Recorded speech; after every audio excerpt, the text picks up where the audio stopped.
Bir aka siqilib gapiryapti-da, Javohir nomimda 6 ta mashina bor edi, esimda yo'q. Oldin sotib olganman hamma mashinani. Nomiga o'tkazib olmagan, pul sarflagisi kelmagan. 12 valli sistema bo'ldi. Bu narsa meni esimda yo'q deyapti. Pravam rishat bo'lib ketdi deb siqilib gapirib beryapti-da. Endi bunaqa sistemada juda ko'p odamda nomida mashina bor, sotib olgan.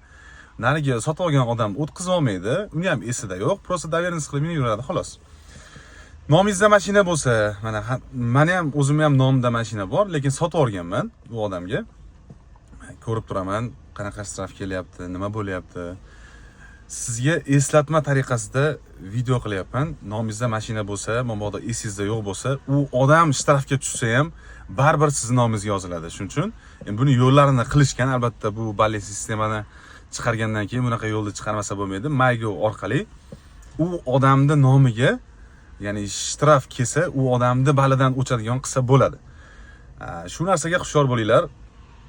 Ni za что pravis rishat bo'lib ketishi mumkin.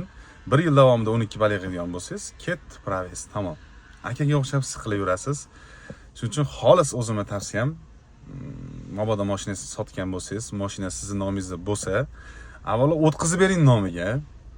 Agar doверенность qilib bergan bo'lsangiz yoki generalniy qilib bergan bo'lsangiz, generalniy bo'lsa ham baribir sizning nomingizga yozilar ekan.